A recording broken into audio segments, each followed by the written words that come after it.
Hello प्यारे students. तो आज की वीडियो होने वाली है linear equation in two variable chapter के ऊपर। ये चैप्टर काफी ज्यादा अच्छा है एंड काफी इंटरेस्टिंग भी है। आप करोगे तो आपको मजा भी आएगा। एंड इस चैप्टर के अंदर जो भी होगा वो सारी चीजें मैं कराने वाला हूँ इस वीडियो में। मैं फर्स्ट एक्सरसाइज को कवर करूंगा एंड थोड़े से बेसिक्स इस चैप्टर के बारे में बताऊंगा।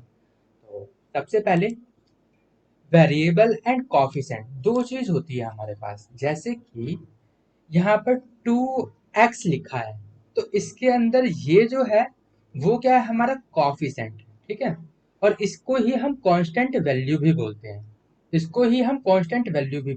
कांस्टेंट वैल्यू मतलब ये कभी भी चेंज नहीं होगा, इसके अंदर कोई भी चेंजेस नहीं आएंगे। और ये होता है हमारा वेरिएबल।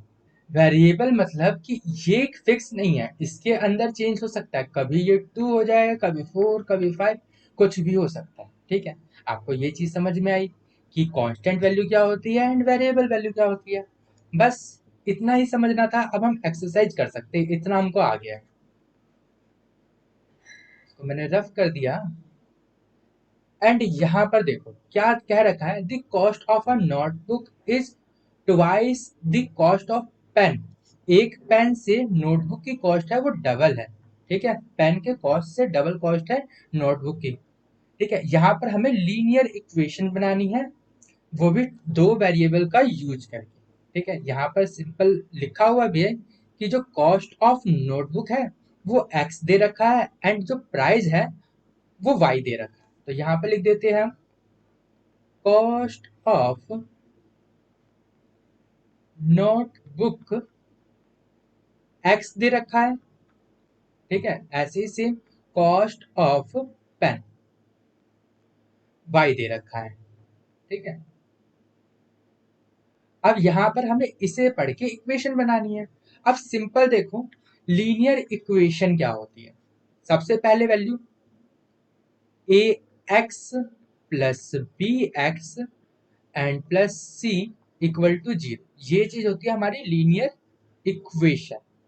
ठीक है, अब इसकी लीनियर इक्वेशन कैसे बनेगी, इस स्टेटमेंट को पढ़ के। यहाँ पर क्या क्या रखा है कि जो भी हमारे नोटबुक है उसकी कॉस्ट क्या है, डबल है। इसका मतलब क्या है, जो भी कॉस्ट है एक्स है, मतलब कि नोटबुक की जो कॉस्ट है वो क्या है, पेन से डबल है। तो 2y मतलब पेन के प्राइस को डबल कर दो तो ये बन जाएगी। तो यही इसकी इक्वेशन बनी है, लीनियर इक्वेशन। ठीक है, ये इसकी लीनियर इक्वेशन बनी है। तो ये क्वेश्चन 1 सॉल्व हो चुका है। ठीक है, ये आंसर है। अब अगला क्वेश्चन देखते हैं। इसमें ज्यादा टाइम नहीं लूंगा, जल्दी जल्दी करा दूंगा ये क्वेश्चन। हमें क्या करना है, इस इक्वेशन में इसको ढालना है। ठीक है, हमें ऐसी इक्वेशन दे रखी है, इसमें से हमें ए की वैल्यू, बी की वैल्यू एंड सी की वैल्यू को सेपरेट करना है।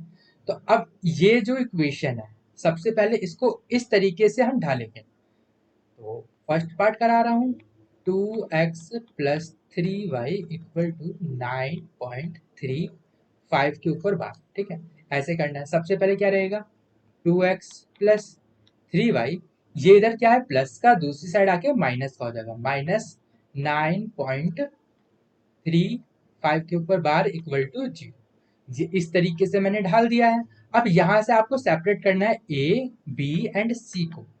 ए क्या है, जो x के साथ वैल्यू है, x के साथ क्या है 2 है, तो 2 हो गया। b, b क्या है, जो y के साथ वैल्यू है, y के साथ क्या है 3 है। एंड c जो लास्ट की वैल्यू है, लास्ट की वैल्यू क्या है, ये यहाँ पे साइन का ध्यान रखना, साइन क्या है माइनस का 9.35 के ऊपर बार। ये फर्स्ट हो गया। ऐसे ही आप सेकंड करेंगे। ये देखो ये पहले से इस तरीके से दे रखा है। ठीक है, इसको हमें डालने की जरूरत नहीं है, डायरेक्ट करते हैं। तो इसकी ए की वैल्यू क्या होगी 1 एंड बी की वैल्यू क्या होगी, यहाँ पर कुछ ऐसा अजीब सा दिख रहा है तो इसको ऐसे लिखेंगे माइनस में।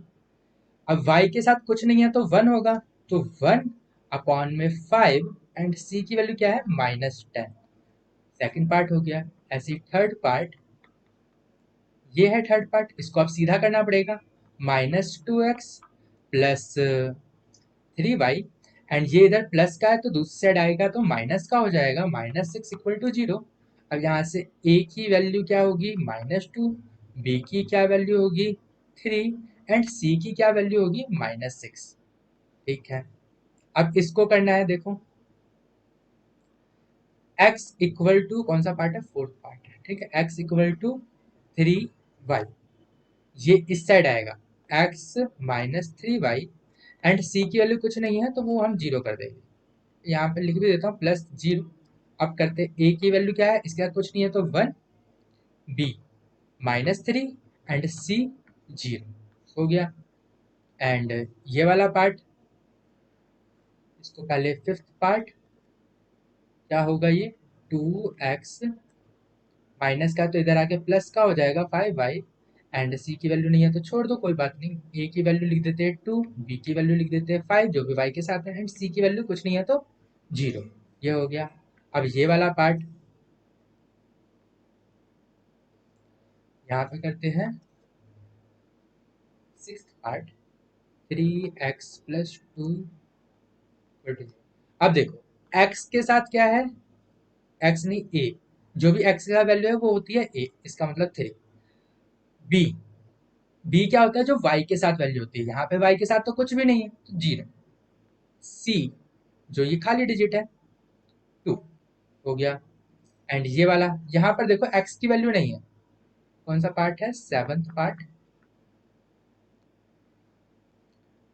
x के साथ वैल्यू नहीं है तो a क्या होगा, जीरो, b 1, c माइनस 2, ये भी समझ में आया। एंड लास्ट पार्ट, यहाँ देखो इसको मैं इधर लेके आता हूं तो ये क्या हो गया, ये क्या हो गया, 2x minus 5 equal to zero, ठीक है। अब इसको करते a की वैल्यू क्या है, जो x के साथ रहेगा 2, b की वैल्यू क्या है, जो y के साथ रहेगा, y के साथ तो कुछ भी नहीं है तो जीरो, एंड c के साथ क्या है, -5। तो ये सारे पार्ट कंप्लीट हो गए एंड ये एक्सरसाइज भी कंप्लीट हो गए। उम्मीद करता हूँ कि ये आपको समझ में आया होगा। अगली वीडियो में इसकी नेक्स्ट एक्सरसाइज को करेंगे और ये चैप्टर ही कंप्लीट हो जाएगा, क्योंकि इस चैप्टर में सिर्फ और सिर्फ दो ही एक्सरसाइज है, वो थोड़ी बड़ी एक्सरसाइज है तो हम बहुत डेप्थ में करेंगे। तो चैनल को सब्सक्राइब कर लो ताकि आपसे कोई भी वीडियो मिस ना हो और आप अपने 9th क्लास के सिलेबस में पीछे ना रह जाओ। तो चैनल को सब्सक्राइब कर दो और वीडियो को लाइक कर दो, और वीडियो को अपने दोस्तों में भी शेयर करो ताकि वो भी ये वीडियो देखे एंड कुछ नॉलेज गेन करे, एंड कोई भी डाउट उनके मैथ में तो नहीं रहे। ठीक है, तो अब मैं मिलता हूँ आपको अगली वीडियो में, तब तक के लिए गुड बाय, sayonara।